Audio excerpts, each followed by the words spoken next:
Welcome to This Explainer. Today, we're going to absolutely dismantle everything you thought you knew about the Renaissance. We're embarking on a bit of a visual investigation, looking past all that polished marble and the perfect brushstrokes to uncover a very different, much more anxious world. You know, when we hear the word Renaissance, most of us conjure up a very specific set of images. We picture beautiful art, the rebirth of classical learning, this era of profound enlightenment, and absolute masterpieces of serenity, like Da Vinci's Mona Lisa. We tend to think of it as this glowing golden age, right? A time where humanity finally stepped out of the dark ages and into the light of reason and perfect harmony. But what if I told you that the reality of the 16th century was actually a whole lot darker? Far from just being a serene awakening, it was an era completely fraught with deep anxiety, violent religious conflict, rapid globalization, and a terrifying, ever-present awareness of mortality. The geniuses of the time weren't just painting pretty pictures. They were actively trying to process a world that was expanding and tearing itself apart at the exact same time. Part 1. A Masterpiece's Hidden Secrets. To uncover this hidden, darker reality, we're going to do something really fun. We are going to treat one specific, incredibly famous masterpiece from the year 1533 almost like a historical crime scene. We're going to read the clues left behind by the artist. This is Hans Holbein's magnificent painting, The Ambassadors, which currently hangs in the National Gallery in London. On the left, we have the French ambassador to the court of King Henry VIII, Jean de Dintevel. And on the right stands his close friend, Bishop Georges de Selve. Now, at first glance, they look incredibly confident, wealthy, powerful. But the real story isn't the men themselves. It's the incredibly detailed objects scattered on the table right between them. Part 2. The Renaissance Scholar. Let's start our investigation by zooming right in on the top shelf between the two men. This upper level represents exactly what we usually picture when we think of that glowing, idealized view of human intellect during the Renaissance. Look at this unbelievable collection of specialized scientific instruments sitting up there. You've got an astrolabe, various sundials, quadrants for measuring altitude, and a beautifully detailed celestial globe. And these aren't just random props to make them look smart. They represent humanity's newfound mastery over the heavens, over time, and over the natural world. It is literally the ultimate flex of 16th century intellect. These precision instruments directly reflect the quadrivium. This was essentially the cornerstone of the humanist movement, forming the basis of a cutting-edge scientific education at the time. We're talking arithmetic, geometry, music, and astronomy. It was all about encouraging the study of classical texts and championing this profound, almost limitless belief in human capability. Up here on this shelf, humanity is on top of the universe. So, okay, we have this beautiful display of wealth, elevated education, and celestial harmony up top. But what happens when we lower our gaze just a little bit? What secrets are hiding in the shadows beneath all that soaring intellect? Part 3. The era's dark side. Hans Holbein meticulously hid a narrative of tension and sheer dread right in plain sight, and it all unfolds on the lower shelf. If we contrast this standard textbook view of the era, which, champions harmony, reason, and beauty, with the historical reality actually encoded in this painting, we see a totally different picture. We're looking at an interconnected world that is tearing itself apart through violent religious schism, ruthless political upheaval, and the grim consequences of early imperialism. Look really closely at the lower shelf here. Do you see the lute? Now look at the strings. One of them is deliberately snapped. A lute with a broken string is a classic artistic symbol of discord. It literally represents an absence of harmony. Holbein is telling us, right to our faces, that the beautiful music of the era is completely broken.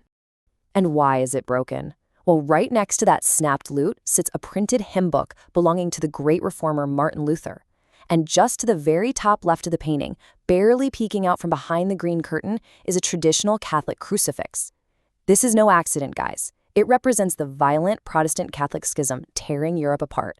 In fact, these two ambassadors were in London for one specific reason: to try and stop King Henry VIII from breaking away from the Catholic Church. The anxiety of that massive failure is painted right into the canvas. Moving into Part 4, Maps, Money, and Empires. Because religion wasn't the only thing causing massive anxiety at this time. The very shape of the physical world and the economies that ran it were violently and permanently shifting beneath their feet. Sitting on that earthly lower shelf is a merchant's math book, open to a page about calculating profit and loss. This signals the rapid rise of complex capitalism and global trade. You also see the impact of the printing press. That Lutheran hymn book is printed, not hand-copied. The printing press was a revolution that spread knowledge, sure, but it also rapidly spread dissent, challenging authority and fueling deep, deep social anxiety. But the crucial point on this lower shelf is the terrestrial globe. If you examine it closely, it displays a very specific demarcation line drawn in 1494. This was the line created by the Pope to quite literally divide the newly discovered world and all of its resources between the empires of Spain and Portugal. It's a map of early, aggressive imperialism, showing exactly how these nations simply carved up the globe for spices and wealth. And notice what this whole setup is resting on. While the two men stand on a floor modeled after Westminster Abbey, they are leaning on an exquisitely detailed Ottoman rug from the East. This is Holbein reminding us of the massive global trade networks, the colliding empires, and the grim reality of colonialism and slavery that actually funded so much of this supposed golden age of art. That vast wealth didn't just come from nowhere. Part 5. The Ultimate Equalizer. Now we've finally arrived at the absolute climax of our visual investigation. It's the most famous part of the painting, and it's hiding right at the feet of our two powerful, educated, wealthy ambassadors. If you look at the bottom center of the painting, there is this massive, bizarre diagonal smudge. It looks like a mistake. It seems completely out of place, almost like someone just dragged a giant eraser across the bottom of this otherwise hyper-realistic portrait. But actually, scratch that, it's not a mistake at all. This is a brilliant optical illusion known as anamorphosis. If you stand directly in front of the painting, it's just a blur. But if you walk to the side of the canvas and look at it from a very sharp, specific angle, boom, the smudge suddenly snaps into sharp focus. And what is it? It's a terrifyingly realistic, hollow-eyed human skull. This skull belongs to an artistic tradition known as Venatus. It serves as a chilling, undeniably bleak reminder that despite all those amazing Renaissance advancements in science, despite the political maneuvering, the global empires, and the vast wealth on display, death comes for us all. It is the ultimate equalizer, instantly undercutting all the human pride stacked up on those shelves. Which leaves us with a pretty fascinating and honestly haunting question to reflect on today. We look back at the Renaissance and see its dark side hidden right there in its greatest art. So hundreds of years from now, when future generations look back at our time, how will they view the dark side of our modern progress? What hidden anxieties and warnings are we currently painting into the masterpieces of our own era? Thanks for joining me on this explainer. I hope it completely changes how you look at art history. All right, let's just dive right into this explainer and completely reframe everything you thought you knew about the European Renaissance. Now, when we hear the word Renaissance, we almost always picture a very specific scene, right? Isolated European geniuses hanging out in Italy, painting magnificent masterpieces, and basically single-handedly dragging humanity out of the Dark Ages. But today, drawing on the incredible historical insights from Chapter 1 of the book A Global Renaissance, we're going to look at a completely different, much more historically accurate, and frankly far more fascinating global picture. Take Hans Holbein's masterpiece from 1533, The Ambassadors. At first glance, it looks like the absolute ultimate symbol of European intellect, wealth, and diplomatic power. You've got these two very wealthy men, surrounded by all these objects of high culture, but nestled right between them is a completely different story. If you look closely at the details, you'll spot Eastern navigational tools, a beautifully detailed Ottoman rug draped right over the upper shelf, and even an Arabic math book. So, it begs a pretty profound question. Was this era really just an isolated European cultural miracle? Or was it the result of a massively interconnected global network that stretched far beyond the borders of Europe, deep into the East and Africa?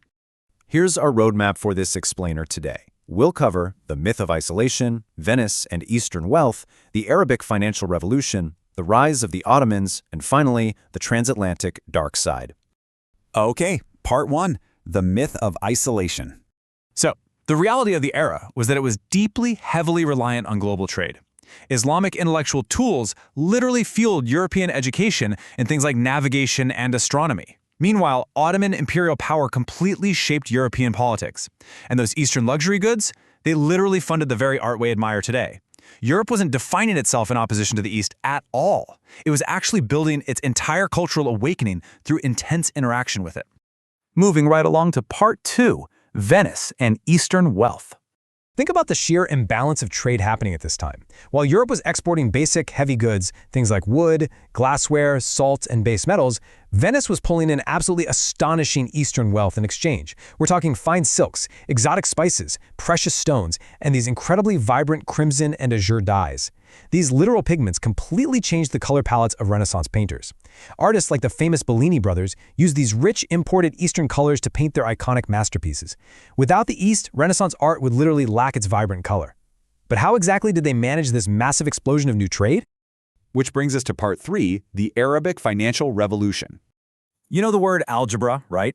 Well, consider the Arabic term al-jabra, meaning restoring or completion. Introduced by the brilliant 9th century astronomer and mathematician Al-Khwarizmi, it became the literal foundation of modern algebra. It was brought into the European mainstream, alongside Hindu-Arabic numerals, by European merchants like Fibonacci. And why? Because as international trade exploded, merchants absolutely needed these advanced mathematical tools to manage their increasingly complex deals.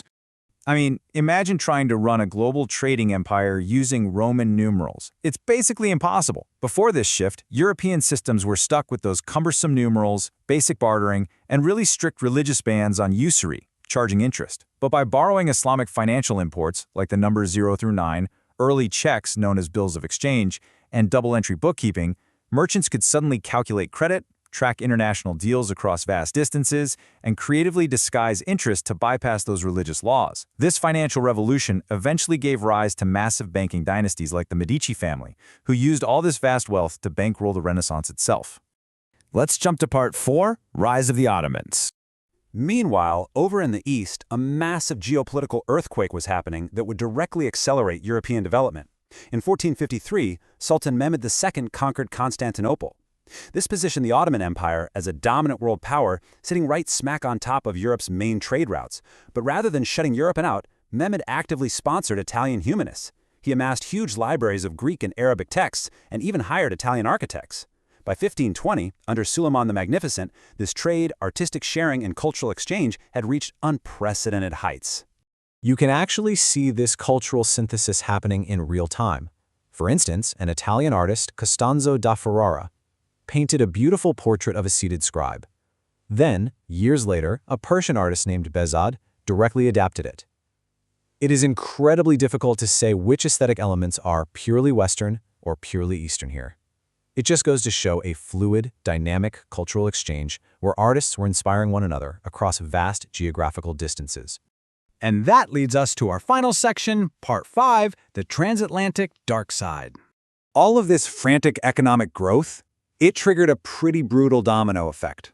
Step 1, the Ottomans, controlling the trade routes, placed heavy taxes on overland Eastern goods. Step 2, desperate to avoid those taxes and keep the highly lucrative luxury goods flowing, Portuguese and Spanish explorers began seeking entirely new sea routes around Africa and across the Atlantic. And step 3, this relentless, financially motivated European expansion directly led to the devastating exploitation of the Americas, initiating the sheer horror of the transatlantic slave trade. The demand for Eastern goods literally funded these dark expeditions. Take the Beheim Globe, created by a German merchant in 1492. It maps over 1,100 places and illustrates the intense, growing European obsession with global commercial dominance. Keep in mind, this was created on the very eve of Columbus's voyage, basically capturing a world that was about to be aggressively and violently integrated by European ambition. As European merchants pushed down the coast of West Africa, trading goods and enslaved people, highly skilled African artisans carved beautiful, intricate objects like ivory salt cellars. These pieces fused African style with European designs. You can even find Portuguese sailors carved right into the bases of some of them. These hybrid items were incredibly highly prized in Europe, representing a literal blending of cultures happening amidst a backdrop of severe exploitation and suffering. And the horrific reality of this expanding global economy really hits home with one staggering number: 40,000. That is the estimated number of enslaved Africans who were shipped to the Americas in just a 25-year period between 1525 and 1550 alone. They were forced to work in mines and on plantations just to enrich Europe. We absolutely have to remember that the magnificent art, the soaring architecture, and the cultural wealth of the Renaissance were intimately tied to and so often funded by this horrific human cost. I want to leave you with a rather provocative thought from the 16th century French humanist Michel de Montaigne. He looked at the absolute atrocities committed by Europe in the New World in the name of civilization and penned this quote in 1580.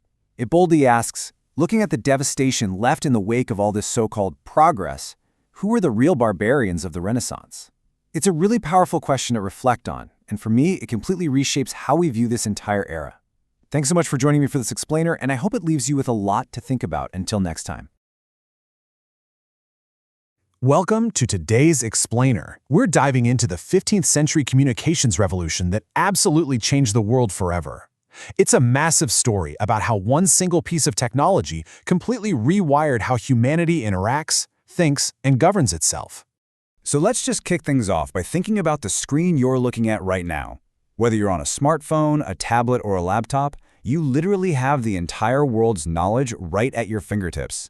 And it feels entirely modern, doesn't it? Well, today we're exploring its 15th century equivalent, Johann Gutenberg's printing press. We're going to see how the absolute explosion of printed text back then perfectly mirrored the explosion of digital data we're all living through right now. Okay, here's our quick roadmap for the explainer. We'll start with the Renaissance internet, move on to the rise of the humanists, check out Gutenberg's printing revolution, look at Erasmus as the first viral scholar, and finally dive into Machiavelli and Thomas More. Section 1. The Renaissance Internet. Let's set the stage and look at the world right before the press came along. Imagine a world where the very concept of reading was basically a closely guarded secret. At the start of the 15th century, knowledge was incredibly scarce. Producing just one single book meant copying it by hand, which was painstakingly slow and just wildly expensive. Because of that, reading and writing were completely monopolized by a tiny, super-privileged global elite, mostly concentrated in major cities like Constantinople and Baghdad. You couldn't just open a web browser or stroll into a local library. You needed access to a very, very exclusive inner circle. Section 2. The rise of the humanists.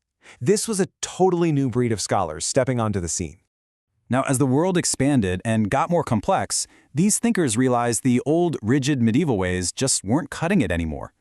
But these humanists weren't your typical dusty academics hiding away in ivory towers. They were incredibly pragmatic. They figured that by digging up, translating, and really analyzing classical texts from ancient Greeks and Romans, they could find practical, everyday tools to navigate their own reality. Their whole goal was to mold cultured, highly articulate citizens who could step up and actively shape society. To do this, they championed specific subjects, basically the stuff we call the humanities today: grammar, rhetoric, poetry, history, and more philosophy. And they didn't just teach these for the sake of art, right? They were providing highly practical skills. They were essentially running the premier training grounds for future diplomats, lawyers, and administrators. By mastering language and rhetoric, these students learned how to persuasively sell their ideas and themselves to ruling elites like kings and dukes. This huge demand for fresh, powerful ideas set the perfect stage for the next big leap. Section 3. Gutenberg's printing revolution. This is the machine that truly changed everything. Because, think about it, without a way to rapidly share these new humanist ideas, they would have just stayed trapped with a few rich people. Here we see the massive leap from the manuscript era to the print era. It's like night and day. Manuscripts were slow, crazy expensive luxury items, and honestly prone to a lot of copying errors. But with movable metal type, suddenly you have mass production, cheap, perfectly identical copies. Scholars who are hundreds of miles apart could finally debate the exact same text on the exact same page. It was an absolute earthquake for human knowledge. If we look at this timeline, you can see how Johann Gutenberg, along with his backer Johann Fust and assistant Peter Schoffer, turned a cool invention into a massive industry. They cracked the code for movable metal type in mines around 1450. By 1455, boom, they've printed a Latin Bible. And then the idea spread like wildfire. Within just 30 years, by 1480, you've got printing presses set up in literally every major European city. And the scale of this is just mind-blowing. By the year 1500, those presses had churned out an estimated 6 to 15 million books across 40,000 different editions. Let that sink in for a second. In just 50 years, these machines produced more books than had been painstakingly hand-copied since the fall of the entire Roman Empire. This wasn't just an upgrade in production, it was a total transformation of what humanity could do. And because they were printing so much, costs absolutely plummeted. We're talking printed pamphlets becoming so cheap they were sold for the price of a single loaf of bread. When information costs the same as your lunch, it's no longer just a luxury for the rich, it's for everyone. This huge shift paved the way for modern education, and it brings us right to our next subject, a guy who figured out exactly how to game this brand new system. Section 4. Erasmus, the Viral Scholar. Let's look at the ultimate Renaissance influencer. So this is Desiderius Erasmus of Rotterdam. Take a look at this 1526 engraving of him by Albrecht Dürer. You see him surrounded by books, pen in hand, looking like the ultimate hard-working intellectual. But here's the brilliant part. Erasmus didn't just write best-selling books. He used the new printing press to mass distribute this exact image of himself right alongside his texts. He was deliberately building a personal brand. He'd send his works and his portrait directly to powerful patrons all over Europe, people like King Henry VIII. By using the printing press to totally bypass the traditional gatekeepers, Erasmus essentially became the very first viral European influencer. He cemented his status as the Prince of the Humanists and made sure everyone from London to Rome was talking about him. Section 5. Machiavelli and Thomas More. This brings us to the real political climax of our explainer. We're looking at two humanist titans who used this new Renaissance internet in vastly different ways. This table really highlights the stark contrast between them. You have Machiavelli's ruthless realism on one side and Thomas More's tricky idealism on the other. Machiavelli wrote The Prince essentially as a super direct, brutally pragmatic job application to the powerful Medici family. Thomas More, though, was an English diplomat who couldn't really afford to be that direct, so he wrote Utopia, creating a fictional world to safely debate controversial political ideas without ever actually committing to them. Machiavelli, on the other hand, completely stripped away the ethical sugarcoating. In The Prince, he literally argues that to survive in a cutthroat world, a ruler has to be prepared to act immorally, even ruthlessly and treacherously, ignoring religion completely if it means holding on to power. It was a shocking, purely pragmatic guide born out of intense political instability. But here is the ultimate tragedy for both of these guys. Even with their brilliant mastery of the written word, they both met really tragic ends when their ideas collided with actual Renaissance politics. Machiavelli never actually got that high-level job from the Medici, and he died in 1527 before The Prince was even printed. And More's clever ambiguity? That didn't protect him either. When his moral principles wouldn't let him endorse King Henry VIII's divorce, it led directly to his execution. They had world-class rhetoric, but politics was still a lethal game. So I'm going to leave you with a massive question to ponder. We look back at the printing press as this neat, fixed point in history. But to the people living through it, it was a chaotic, rapid disruption of literally everything they knew. Very much like the digital revolutions we're navigating right now. What communications revolutions are quietly altering our futures today? Thank you so much for joining me in today's Explainer, and always keep questioning the information around you. All right, let's jump straight into this explainer on the Renaissance. You know, when we usually talk about this era, we're picturing what? Breathtaking art, right? But underneath all that paint and marble, it was actually a time of massive, system-shaking political upheaval. So how exactly did a linguist and a monk manage to shatter the ultimate superpower of the 16th century? Seriously, it's the ultimate David versus Goliath story. We're going to look at how just two guys, armed with some radical ideas and brand new tech, completely upended the unquestionable authority of the papacy. Okay, let's look at Chapter 3, Church and State. To really get why this clash was so intense, we have to remember the vibe of Europe between 1400 and 1600.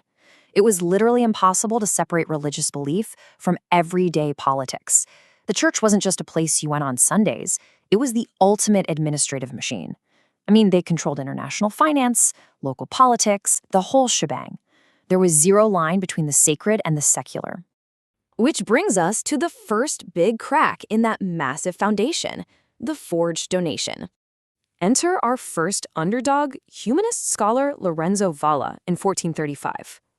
Valla took a hard look at the donation of Constantine, basically the papacy's historical VIP pass to claim sweeping earthly powers, supposedly granted back in the 4th century. But Valla, using pure linguistic analysis, exposed it as a total fake, an 8th century forgery. He found historical anachronisms, terrible Latin that didn't even match the era. He completely roasted them. He literally asked the papacy, did you forge this yourselves or did you just not know? Just an absolutely massive blow to their claim on worldly power. But of course, the church didn't just take that lying down. They doubled down using monumental art as damage control. This dramatic fresco by Raphael's workshop shows the emperor handing over power to the pope. It's straight-up visual propaganda, blasted on the walls of the Vatican, desperately trying to sell a myth that Valla had already totally debunked. Moving on to the next major catalyst here, the price of glory. So geopolitically, things were getting incredibly tense. Constantinople had fallen in 1453, the Ottoman Empire was knocking at the door, and Rome felt this desperate need to project absolute dominance. That pressure pushed Pope Julius II to make a wildly expensive move in 1506, building the new St. Peter's Basilica. The goal? Build the most epic monument on Earth. The problem? Epic monuments cost an absolute fortune. To foot this massive architectural bill, the church leaned into selling indulgences. Essentially, they told everyday believers, hey, buy this piece of paper and your sins are forgiven, even the ones you haven't committed yet. It was literally the commercialization of faith, turning eternal salvation into a quick fundraising commodity for a building project. And that brings us to the absolute breaking point: a monk's rebellion. This blatant financial exploitation was just too much for a German monk named Martin Luther. After visiting Rome and seeing the lavish spending firsthand, he was disgusted. In 1517, he dropped his now famous 95 Theses. And he did not hold back.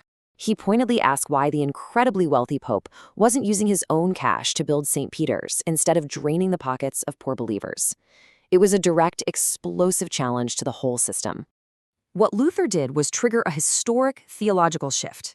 The church's official stance was basically that salvation required a middleman, a priest, and preferably a financial transaction. Luther threw that entire concept out the window. He argued that salvation required absolute faith and nothing else. No earthly gatekeepers, no cash exchanges, just a direct, unmediated, personal relationship with God. Next up, the power of the printed word.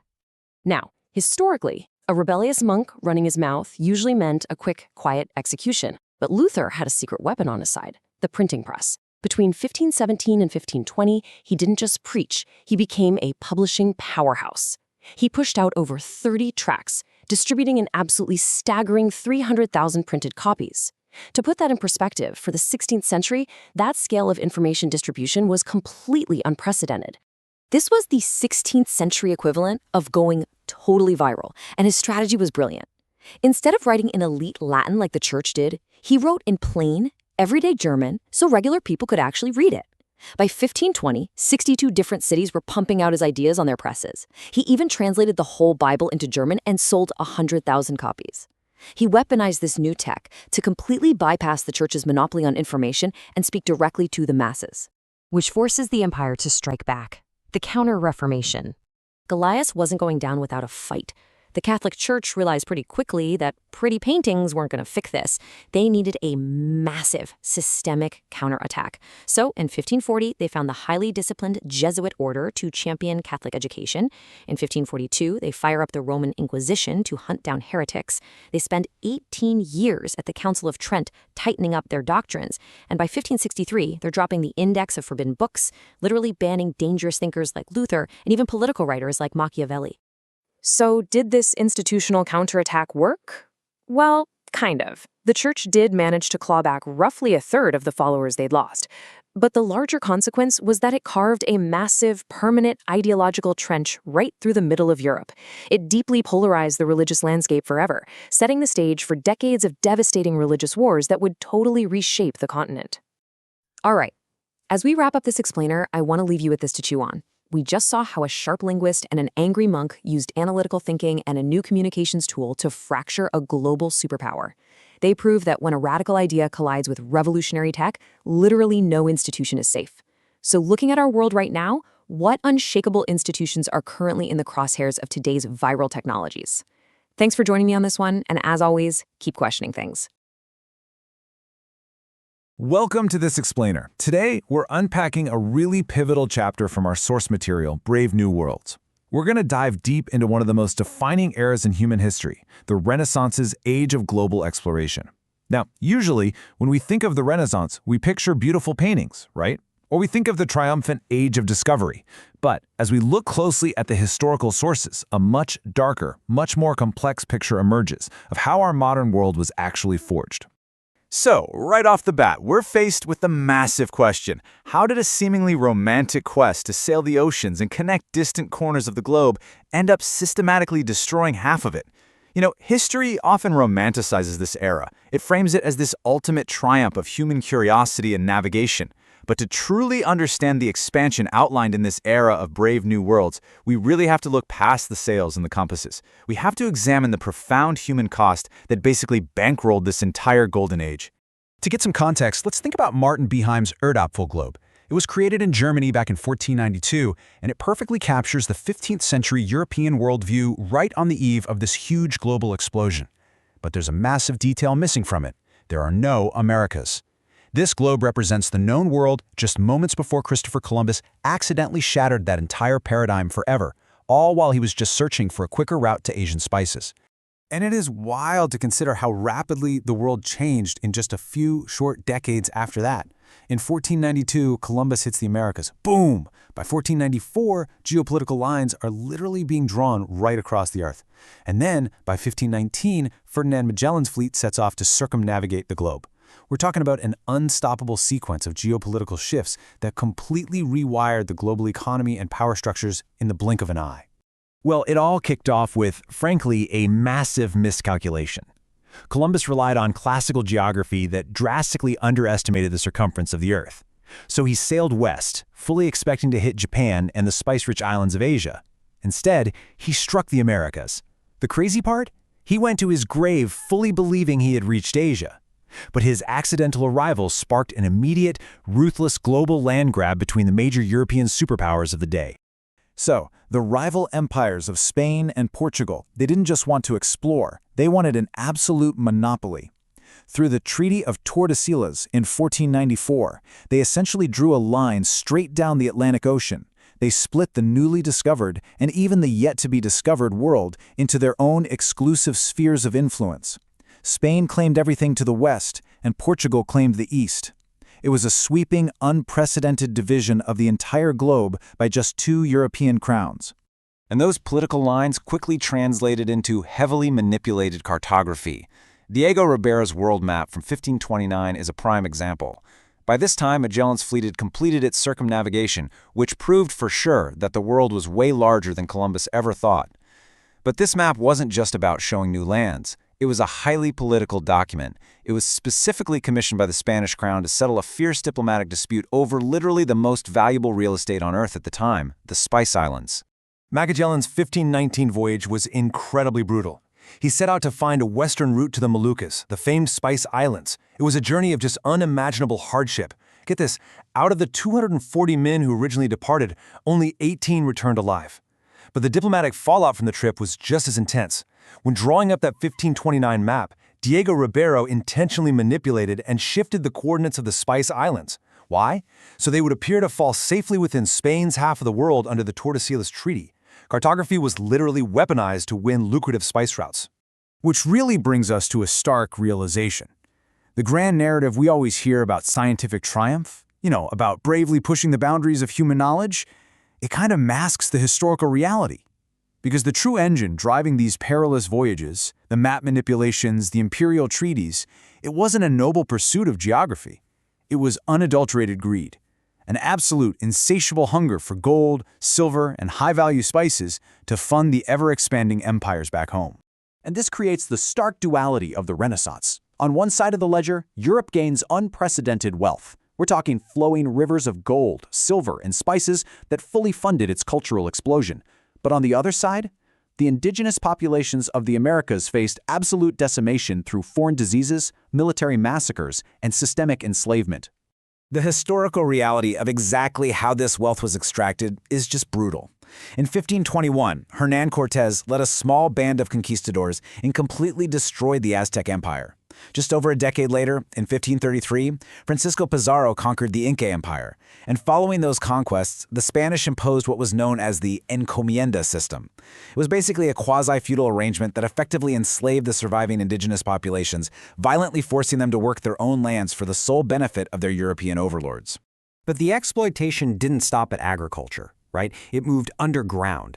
The discovery of the massive Potosi Silver Mountain in modern-day Bolivia completely changed the global economy. Then, in 1555, a new technological advancement, the mercury amalgamation process, made extracting that silver far more efficient. But here's the dark side of that scientific progress. It was a literal death sentence for the indigenous laborers. They were forced into the mines and systematically worked to death in toxic, absolutely horrifying conditions. 270,000. By the end of the 16th century, that is how many kilograms of silver were flowing into Europe every single year. It's staggering. This astronomical influx of wealth triggered a massive economic boom, causing what historians now call the price revolution. It essentially laid the foundational framework for modern global capitalism, but we can't ignore that it was entirely subsidized by the blood and forced labor of indigenous peoples in the Americas. As those indigenous populations collapsed under the crushing weight of disease and lethal labor conditions, the Spanish crown suddenly faced a massive labor shortage for their mines and plantations. And this crisis, which was entirely of their own making, catalyzed another, even more horrifying global industry. Because to keep the wealth flowing, European powers turned their eyes to West Africa, dramatically accelerating the transatlantic slave trade. The data on this is incredibly sobering. Between the years 1525 and 1550 alone, an estimated 40,000 enslaved Africans were shipped across the Atlantic to the Americas. And we have to remember, these weren't just numbers on a ledger. These were human beings, ripped away from their homes and their families to replace a dying indigenous workforce, all just to sustain the economic engine of Renaissance Europe. What's truly chilling to look back on is the cold, calculated economics of this human suffering. Traders could purchase an enslaved person in Africa for around 50 pesos. Once they were shipped across the horrific Middle Passage to the Americas, that same human being was sold for 100 pesos or even more. It was an industry built on sheer ruthless profit, where traders were routinely doubling their money by completely destroying entire African communities. Now, we don't just have to rely on modern hindsight to understand the grim realities of this expansion. The people living through it saw exactly what was happening. Bartolomé de las Casas, a Spanish friar who witnessed these atrocities firsthand, wrote incredibly plainly about it. He said, "They kill them because they want to be rich and get a lot of gold, guided by greed."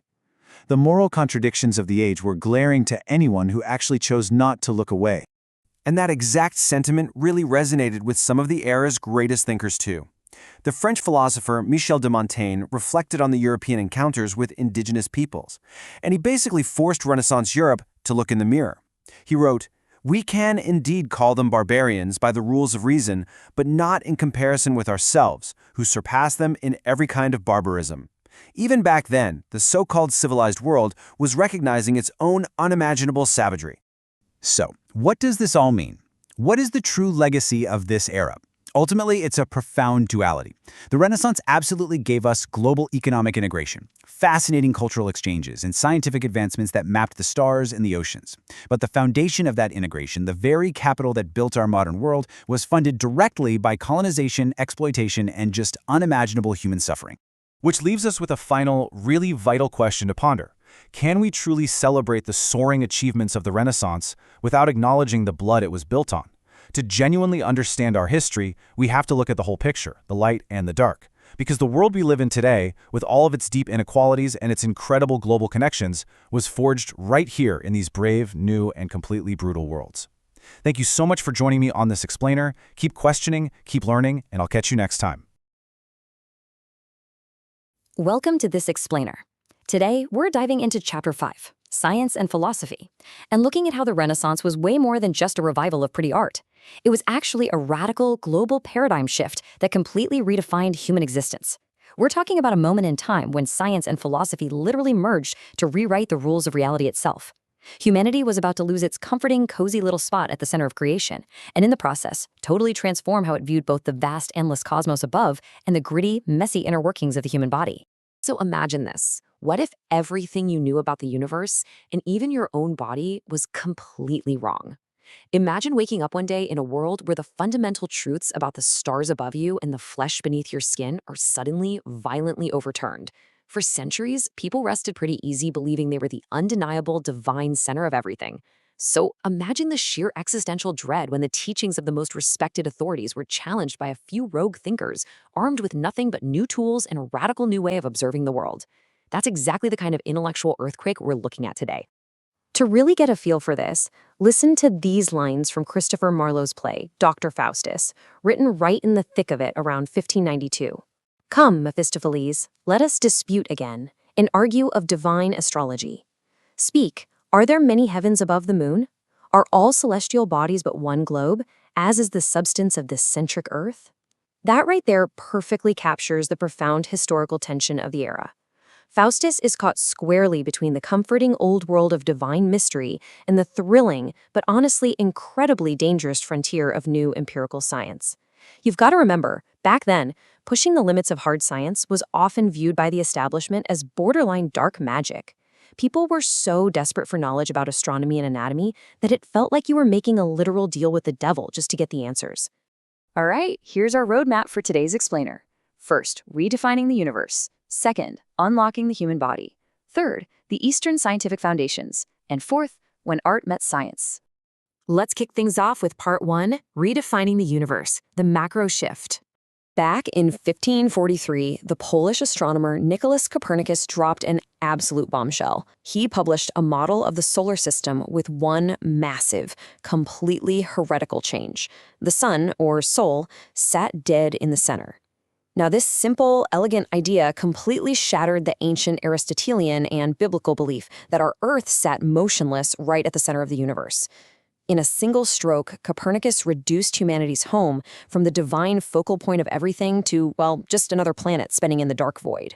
It was a terrifying, deeply disruptive idea that stripped away our cosmic importance.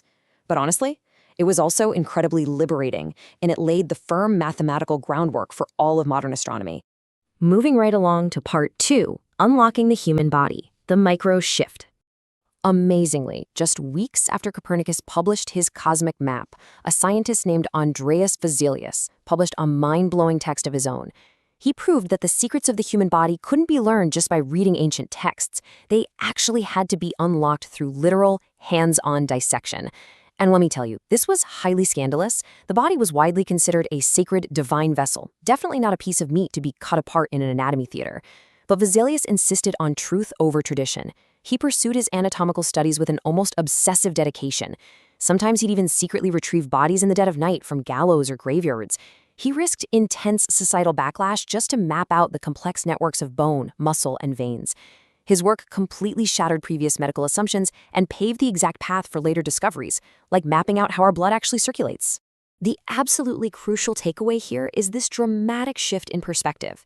We moved away from an old Aristotelian cosmos, a philosophical, spiritually ordered universe where everything had a specific divine purpose, and we shifted into a gritty, empirical reality where the human body was analyzed as a complex physical machine. The human form wasn't just a mystical vessel anymore. It was an intricate mechanism of flesh, blood, and bone, just waiting to be mapped out and practically understood. Now for part 3, the Eastern scientific foundations and the forgotten pioneers. Okay. It's time to bust a major historical myth. This European scientific revolution absolutely did not happen in a vacuum. Centuries before Europe's so-called awakening, Arab and Persian scholars were actively translating ancient Greek texts and making monumental leaps of their own. Let's look at the timeline. In the 9th century, you have the House of Wisdom founded in Baghdad. By the 10th century, scholars like Al-Razi were pioneering strict clinical observation, and Ibn Sina authored the Canon of Medicine. By the 12th century, that exact book was translated into Latin in Toledo and became the absolute standard medical text across Europe. And in the 13th century, scholars like Al-Tusi were mapping the stars at the Maraha Observatory with advanced mathematics that would literally alter history. The cross-cultural exchange happening back then was just unprecedented. Take a look at the year 1465, when the Ottoman Sultan Mehmed the Conqueror commissioned cartography that actively synthesized Islamic and European studies of the ancient geographer Ptolemy. While parts of Europe had been lingering in the Dark Ages, the Islamic world had been meticulously preserving, testing, and improving upon classical science. Because of this, science during the Renaissance became a truly global conversation, this incredible, interconnected web of knowledge flowing steadily between the East and the West. Remember Copernicus and his terrifying sun-centered model we talked about earlier? Well, it actually relied heavily on something called the Tusi couple. This was a mathematical and astronomical model proposed by that 13th century Persian scholar we just mentioned, Nasir al-Din al-Tusi. In fact, without the complex mathematical proofs developed by Althussi and his peers, Copernicus might never have been able to properly formulate his famous heliocentric vision at all. The essential building blocks of Europe's scientific revolution were undeniably forged in the East. Which brings us to part 4, when art met science, the fusion of disciplines. When you compare Albrechter's strict perspective tool, which applied exact geometry to artistic design, with Leonardo da Vinci's meticulous engineering for the massive Sforza horse monument, a really profound truth about this era emerges. To masters like Dürer and da Vinci, precise geometry, mechanical engineering, and beautiful art weren't separate things. They were the exact same discipline. You simply couldn't be a great artist without also being an elite scientist. Take da Vinci, for example. He actually pitched himself to powerful rulers not merely as a painter, but as a master builder and tactician. He had this completely integrated expertise. We're talking military engineering, designing bridges, cannons, and mortars long before they were physically viable. He did architecture and public works, anatomical and hydraulic drafting, plus sculpting in marble, bronze, and clay. To da Vinci, there was zero distinction between designing a lethal war machine and sculpting a breathtaking monument. Both required an unparalleled mastery of applied science, anatomy, and the laws of nature. That integrated approach was the ultimate superpower of the age. This relentless pursuit of practical, visible truth ultimately led thinkers like Francis Bacon to overthrow thousands of years of ancient philosophy. For centuries, scholars had relied heavily on Aristotle's logical syllogisms. Basically, they were deducing ideas from unquestioned foundational assumptions without ever physically testing them. But then comes Bacon's New Organon in 1620, demanding that all knowledge must stem from strict empirical observation, inductive reasoning, and real physical experimentation. You literally had to prove it with your own eyes. This monumental shift birthed the rigorous scientific method that we still rely on today. So as we look back at how these incredible pioneers overturned the most basic truths of their reality, from where the Earth sits in space to how our own blood flows beneath our skin, I want to leave you with this final thought. As we continue to observe our universe today, what unquestioned scientific facts about our modern world are just waiting for a new explainer to rewrite them tomorrow? Science is an ever-evolving story, guys. Thanks for exploring it with me, and keep questioning everything. Welcome to This Explainer, where we are going to completely reframe the birth of modern literature. Seriously, forget those dusty, silent libraries you might be picturing in your head. Instead, we're looking at the incredible voices who used everyday language to literally fight back against the establishment. We're going to see how writers all across Europe hijacked traditional forms, openly mocked the elites, and perfectly captured the anxieties of a rapidly expanding world. Okay, let's dive right into this. When you think about it, was Renaissance literature really just a bunch of elite men sitting around writing Latin poetry? Or was it, maybe, this massive rebellious explosion of modern communication? Well, the surviving texts actually point to something incredibly radical. Because to truly understand who wrote the Renaissance, we have to look at how the everyday masses actually communicated. Section 1. The Literary Revolution. The Paradigm Shift. To find our answer, we've got to look at how literature shifted from the super exclusive language of the church right down to the everyday languages of the streets. And this shift, it was a massive divide. You see, for centuries, serious writing basically meant Latin and Greek manuscripts that were painstakingly copied out by hand for this tiny, exclusive elite. But then, boom, the printing press completely shattered that. It created this sudden, insatiable demand for the vernacular. I'm talking about the French, Italian, German, and English that were actually being spoken by the masses. Suddenly, a completely new class of readers and writers was empowered, and they had this massive new platform for their own ideas. Section 2. Women hijack the narrative, challenging the patriarchal tradition. Now, this vernacular boom led to an absolute cultural clash. We start seeing newly educated female writers hijacking those male-dominated literary forms. But to really grasp this, we first need to understand the Petrarchian ideal. This was the dominant poetic standard of the era, created by the 14th century Italian scholar Petrarch. In his famous poems to his beloved Laura, he created a very rigid structure, the sonnet, where the woman is framed as nothing more than a beautiful, silent, and totally inaccessible muse. She was really just a mirror for the male poet's own complex emotions, right? Not a living, breathing person with her own desires. Enter French writer Louise l'Abbé in 1555. She completely shatters that submissive ideal. Publishing out of Lyon, she literally takes the Petrarchan sonnet and turns it inside out. Instead of just sitting there as the passive object of a man's gaze, she reclaims the physical gaze for herself. She uses her poetry to strongly assert her own sensual and intellectual equality. She's competing directly with male writers on their exact own turf, and flatly refusing to play the part of a silent muse. And what's so fascinating is that this pushback was echoing all across Europe. Cut to 1573 in England, and you have Isabella Whitney doing something just as revolutionary. She explicitly rejected her assigned domestic duties in favor of the creative freedom of the pen. Think about that for a second. In a time when women were absolutely expected to manage the household and stay entirely out of the public sphere, Whitney publicly, firmly, and unapologetically chose the life of a writer instead. And then we have the Venetian courtesan Veronica Franco. In 1575, she delivers this striking realization for her era, that female education and the printed word are the absolute ultimate weapons to dismantle patriarchal dominance. By publishing her own poetry, she stepped right out of those idealized, mysterious shadows of Petrarchan love. Instead, she presented a completely different, totally grounded, and fiercely intelligent version of womanhood. Section 3. The Power of Prose, Writing the Real World. So this vernacular rebellion didn't just stop with poetry. It laid the direct groundwork for modern prose and those complex stories that would eventually shape the public theater. Writers utilized the incredible flexibility of the printing press to publish these realistic, sometimes totally brutal, and often hilarious stories that just resonated deeply with the urban masses.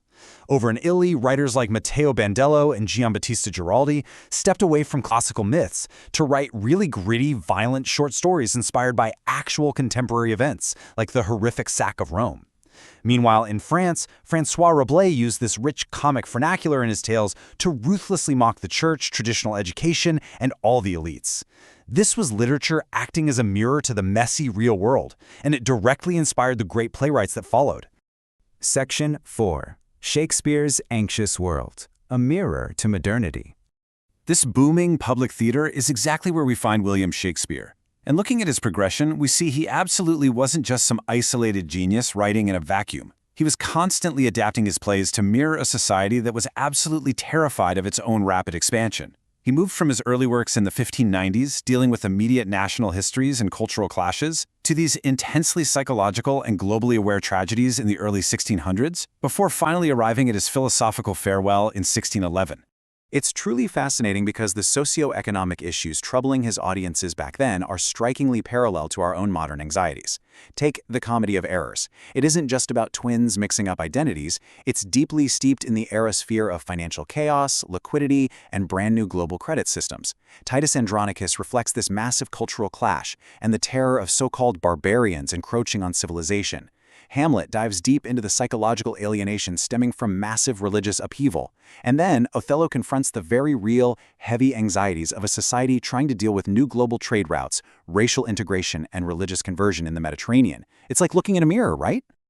Even in his poetry, specifically his famous Sonnet 130, Shakespeare deliberately mocked those old elite Petrarchan ideals. You probably know the one, "My mistress's eyes are nothing like the sun." Instead of writing about an impossibly perfect, silent goddess, he portrays a human relationship with a messy, beautifully grounded reality. He basically proves that true love and real art don't need false, elite comparisons. They actually thrive in the vernacular, right in the everyday truth of human existence. So I want to leave you with this final, truly provocative thought about his farewell play, The Tempest. This play looks east toward Carthage and Tunis, and west toward the newly discovered Americas, directly grappling with colonialism and global expansion. Did these vernacular, rebellious voices, the women who boldly hijacked the sonnet, the prose writers who embraced the gritty city streets, and playwrights like Shakespeare, did they merely reflect their changing Renaissance society? Or, by giving voice to these massive cultural, financial, and psychological shifts, did they actually write the very blueprint for the globalized world we live in today?